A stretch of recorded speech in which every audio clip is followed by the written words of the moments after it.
From the best plants for shade to how to keep those squirrels away from your tulip bulbs, you asked, and today we are answering. Well, gardening expert Antonio Valente is going to answer. He's here to tackle all your gardening questions, or at least as many as we can plow through in 5 minutes. Yes.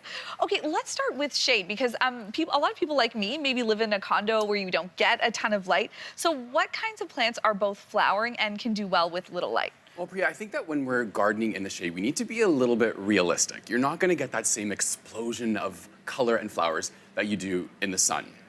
Having said that, I actually love gardening in the shade. Some of my most favorite perennials are shade-tolerant plants. Oh, good. Okay. So gardening in the shade is a little bit more about texture and lush foliage.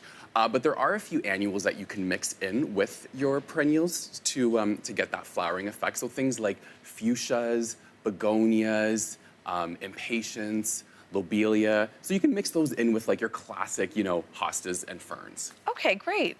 Okay, the next question one of our viewers asked is about your favorite variety of tomato. I'm hoping it's a sweet variety because those are my favorite. Oh gosh, okay, Priya, you have to grow this variety. It's called Sun Sugar, and it's my favorite tomato. It's a cherry tomato, and it's sort of like a yellowy orange color. So really unique, so tasty. Like in the middle of the summer, I'll go out to the garden, literally pull them off the vine and eat them. That's how tasty they are. Yum. Oh, those sound like good salad tomatoes. Yeah. Okay, this is a good one. A cut flower. So what makes the best cut flowers and where should they be planted? Okay, so I started my first cutting garden with dahlias, zinnias, and sunflowers. All three of those are super easy for beginners. And once you're a little bit more confident, then you can add in things maybe like sweet peas and ranunculus. And then in terms of where you might site them somewhere in your garden where you don't mind going into your garden and snipping a few things and not leaving a blank space. Right, because you don't want your garden to look bare either. No, yeah. What's the best plant for monarch butterflies? I love this question because, of course, people want to attract butterflies sometimes to their gardens. So important right now. For monarchs in particular, asclepias or the milkweed family of flowers is super important for monarchs. And then beyond that, there's a whole slew of things that you can plant for pollinators in general. Things like buddleia, scabiosa, asters, sunflowers. All of those are really good for just, pollinators in general. And even when you go to the garden center now, they have that little bee symbol that says pollinator friendly.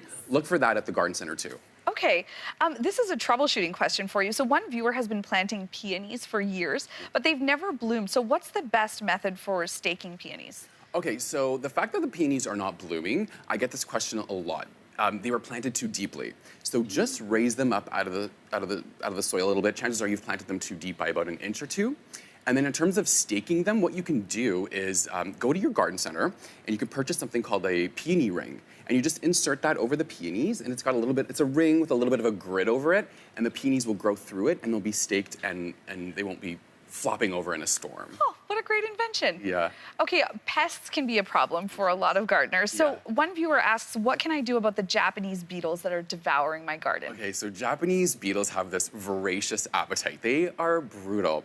And people will often say to me, Antonio, what can I do about the Japanese beetles? I'm using the traps. Number one, stop using the traps. Oh. Yeah, studies have actually demonstrated that those traps actually bring in more Japanese beetles to your yard.